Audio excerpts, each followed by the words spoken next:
ابراہا نے حمیر قبیلے کے حناتی نامی ایک شخص کو مکہ بھیجا تاکہ وہاں کے لوگوں کو یہ بتائے کہ ابراہا ان سے جنگ کرنے کے لیے نہیں آیا بلکہ خانہ کعبہ کو گرانے آیا ہے۔ اگر اہل مکہ نے مزاحمت نہ کی تو انہیں کچھ نہیں کہا جائے گا، لیکن اگر انہوں نے مزاحمت کی کوشش کی تو پھر نتائج کے وہ خود ذمہ دار ہوں گے۔ بسم اللہ الرحمن الرحیم۔ سورہ فیل ترتیب سے 105 نمبر پر ہے۔ یہ مکی صورت ہے۔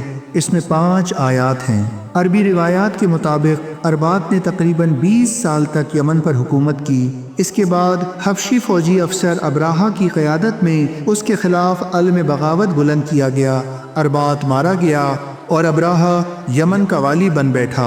نجاشی نے ابراہا کی بغاوت اور ارباط کے قتل کی خبر سنی تو بہت غضبناک ہوا۔ قسم اٹھائی کہ وہ خاک یمن کو اپنے پاؤں تلے روند ڈالے گا اور ابراہا کا خون بہائے گا۔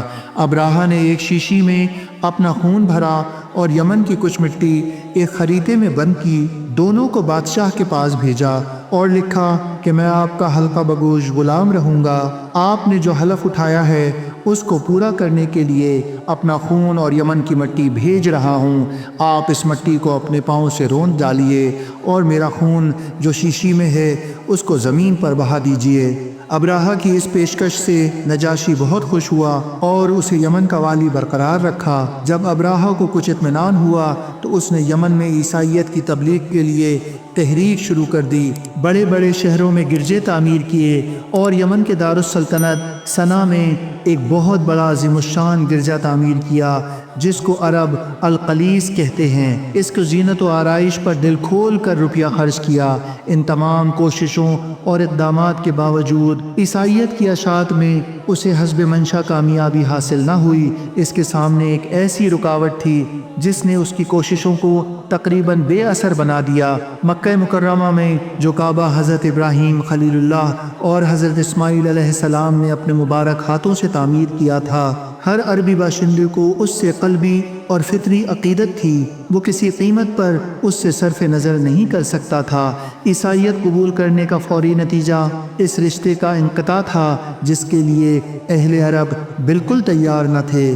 ابراہا کا لشکر جب طائف کے قریب پہنچا تو اہل طائف کو یہ خطرہ لاحق ہوا کہ اگر کہیں ابراہا ان کے مندر کو منہدم نہ کر دے جس میں ان کے معبود لات کا بت نصب تھا۔ چنانچہ وہاں کے رؤسا ابراہا کی خدمت میں حاضر ہوئے اور اسے بتایا کہ ہمارا یہ معبود وہ نہیں جس کو گرانے کے لیے تم نے قصد کیا ہے، بلکہ وہ آگے مکے میں ہے اور ہم اس سلسلے میں آپ کی ہر خدمت بجا لانے کے لیے تیار ہیں۔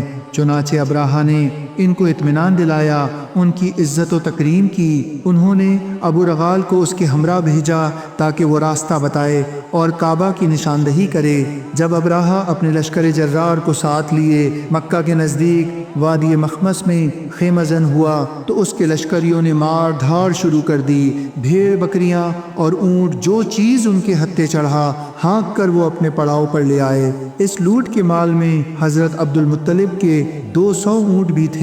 ابراہا نے حمیر قبیلے کے حناتی نامی ایک شخص کو مکہ بھیجا تاکہ وہاں کے لوگوں کو یہ بتائے کہ ابراہا ان سے جنگ کرنے کے لیے نہیں آیا بلکہ خانہ کعبہ کو گرانے آیا ہے۔ اگر اہل مکہ نے مزاحمت نہ کی تو انہیں کچھ نہیں کہا جائے گا، لیکن اگر انہوں نے مزاحمت کی کوشش کی تو پھر نتائج کے وہ خود ذمہ دار ہوں گے۔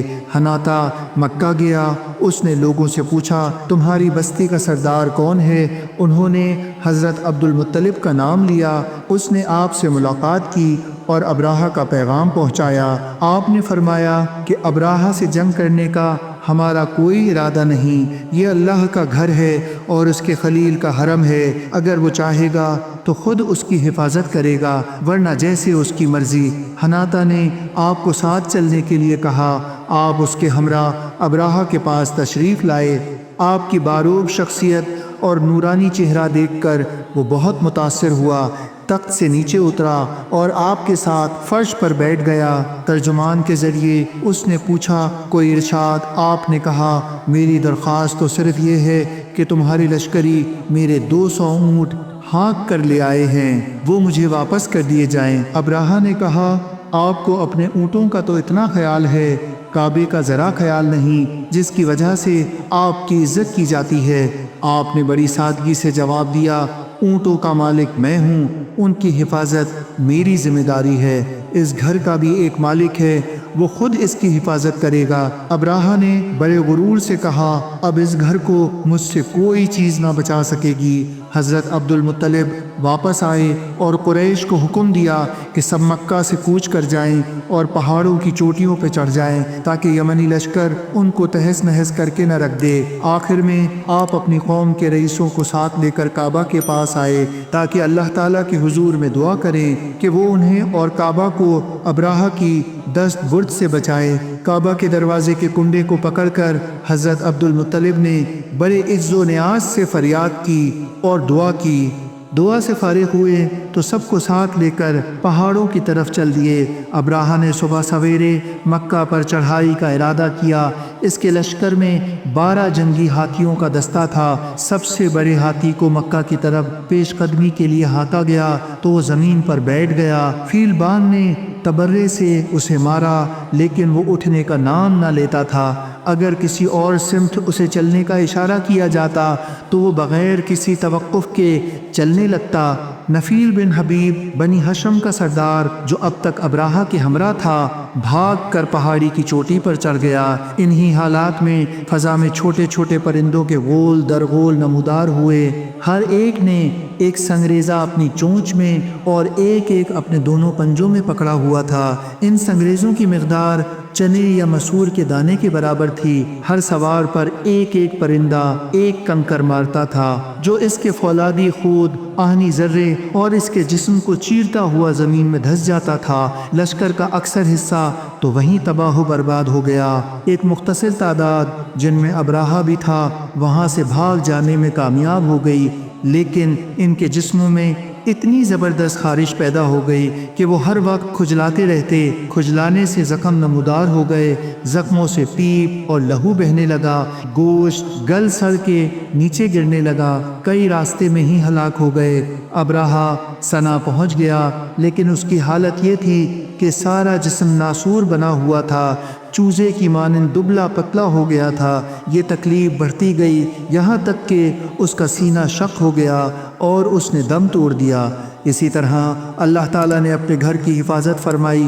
وہ دشمن جسے اپنی قوت اور لشکر کی کثرت پہ بڑا گھمنڈ تھا، اس کو چھوٹے چھوٹے پرندوں کی سن بازی سے فناہ و برباد کر دیا۔ اللہ تعالیٰ چاہتے تو کسی بھی طرح اسے موت کے گھاٹ اتار دیتے، اگر چاہتے تو بنی ہشتم کے سردار نفیل کو اس کی بربادی کا باعث بنا دیتے، لیکن اس کی حکمت کا تقاضا یہ تھا کہ وہ دشمن کو حرم خلیل تک پیش قدمی کرنے کی مہلت دے اور تمام لوگوں کے سامنے اپنی قوت قاہرہ کا مظاہرہ کرے تاکہ قیامت تک کسی کو شک و شبہ کی گنجائش نہ رہے۔ اس سال کو اہل عرب عام الفیل کہتے ہیں۔ یہ واقعہ سن 570 عیسوی میں روح پذیر ہوا، محرم کا مہینہ تھا۔ اسی سال ربیع الاول کے مبارک مہینے میں کعبہ مقدسہ کو بتوں کی نجاستوں سے پاک کرنے والے، اس کے در و دیوار کو نور توحید سے منور کرنے والے اور اس کو ذکر الہی کے نغموں سے آباد کرنے والے اللہ تعالیٰ کے حبیب اور محبوب اور اس کی مخلوق کے ہادی و مرشد محمد مصطفیٰ